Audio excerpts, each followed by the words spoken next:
If you've seen the earlier content uploaded on this channel, it's not hard to piece together that I'm a big fan of the 2007 video game Bioshock, with everything it pushed when it comes to gameplay, setting and atmosphere. But as much as I appreciate Rapture and all it has to offer, I do think that the game's successor, Bioshock Infinite, in many ways holds up even better, specifically the plot and the characters. Moving to a different medium, another piece of narrative entertainment I also enjoyed very much is the 2010 animated film Tangled, which for me is the best out of Disney's more recent work.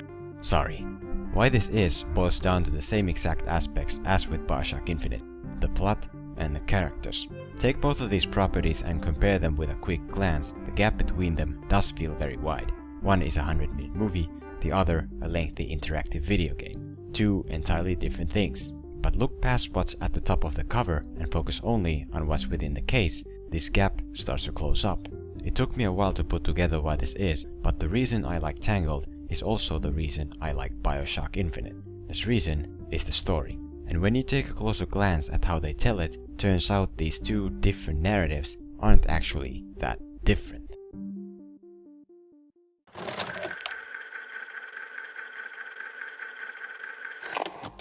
Let's start off with a quick test. I'll give short summaries for Bioshock Infinite and Tangled, and then you have to figure out which is which. First up, we have a young woman with weird supernatural abilities locked away from the rest of the world. Her lonely life takes an unexpected turn when a man with questionable intentions breaks into her tower. She then chooses to escape with him, hoping to see something she has dreamed of seeing for a long time. So, which one is this? Is it Tangled? Or is it Bioshock? Yeah, it's both. It's both. To be fair, this is only a very general premise and doesn't really mean too much on its own. But if you are a fan of both properties, you might already know that the connections don't stop here. And that's what this video is for, to find out just how similar these two stories really are, and where they both originate.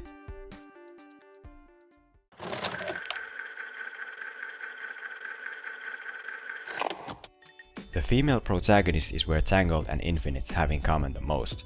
On one side there's Rapunzel, an 18-year-old enthusiast who has grown up hidden away in a tall spire. Then there's Elizabeth, similar age, similar spirit, also having grown up hidden away in a statue.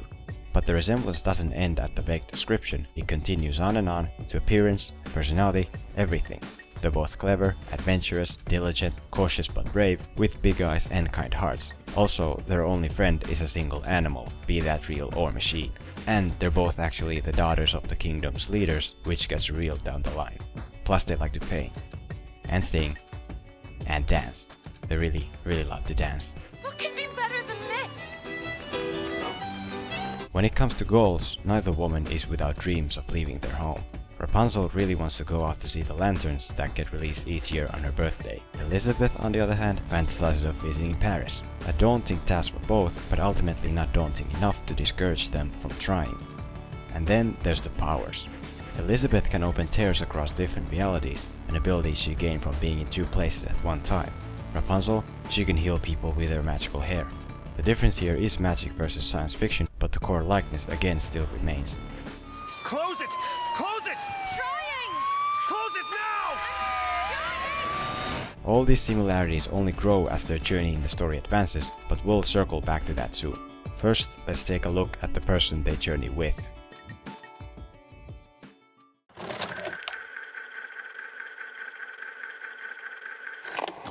If the princesses are like mirror images of one another, their male opposites don't fall far apart either. Tangled's Flynn Rider has made a name for himself as a reckless thief, Infinite's Booker DeWitt as a merciless soldier who lost everything to drinking and gambling. Both men with problematic pasts. They're not exactly bad people, but not too good either. So the place they both come from is very similar, the difference being that Bioshock is rated for a more mature audience, which allows it to go a bit darker with the background and personality.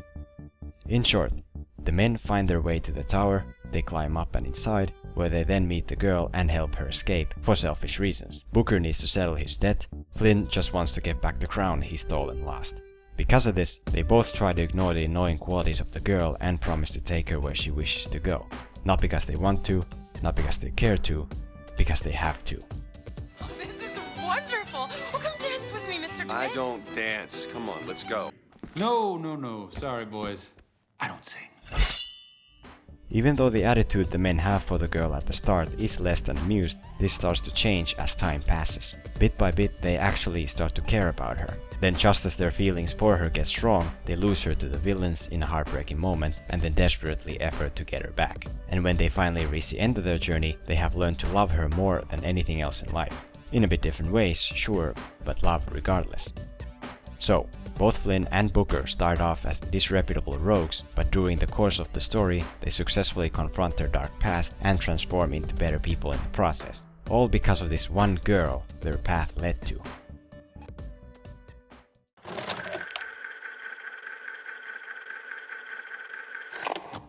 While the events and perspectives at the beginning of the two stories do indeed advance a bit differently, the main idea still basically works the same way. We spend most of the time with the male lead, watching as they reach the girl's home, which is the point where the narratives then first become literal mirror images of each other. The men stumble inside, and one thing happens. They both get their asses handed to them. Only difference is that while Elizabeth likes to hurl books, Rapunzel's weapon of choice is her trusty old frying pan.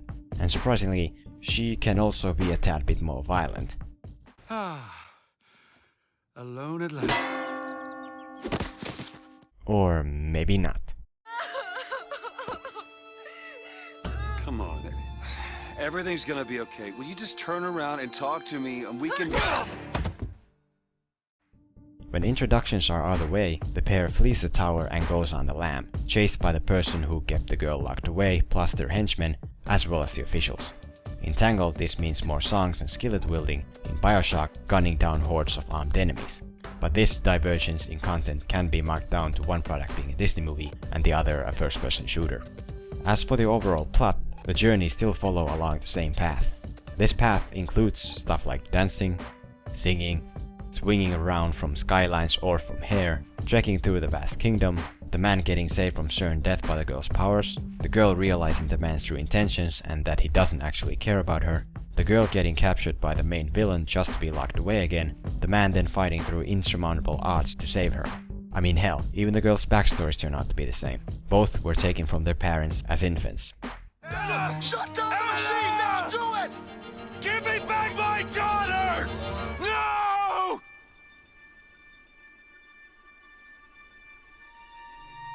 There is an argument to be made perhaps that these are just vague occurrences, coincidences not enough to mean anything on their own. Sure, but the similarities again don't stop at the smaller moments. They also carry on to themes and even major story beats. Take for example the cutting of the hair. In Tangled, Flynn slices off Rapunzel's locks to free her from Mother Gothel.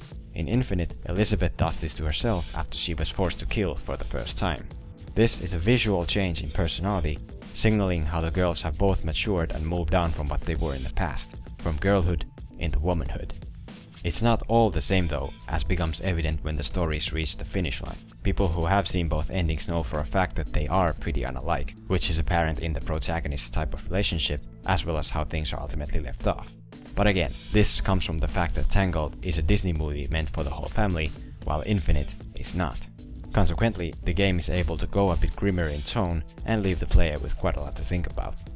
Still, even if the eventual ends end up being different, the routes these narratives take to get there are very much equal, in both where they're going and where they're coming from.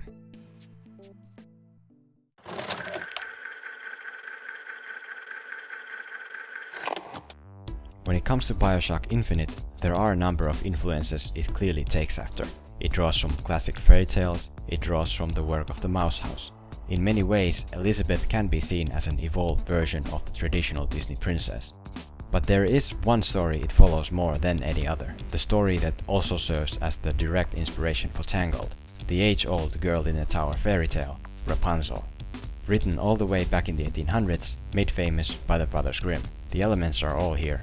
Girl, tower, kingdom, prince, villain, the supernatural, everything.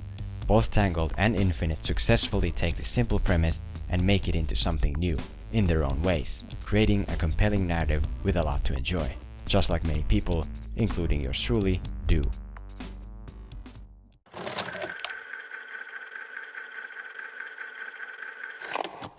Toward the end of all my research for this video, I was looking for the right finish, the proper way to conclude it. Then, out of nowhere, it just kinda hit me. Hard. The one thing that puts this entire similarity argument to a whole new level. So, I'm gonna leave you with this. We've seen how much alike these two different properties are. The story, the characters, so much of all of it. Elizabeth is like a mirror image of Rapunzel, Rapunzel like a mirror image of Elizabeth. Well, what if that's it? What if they're not just different characters in different stories?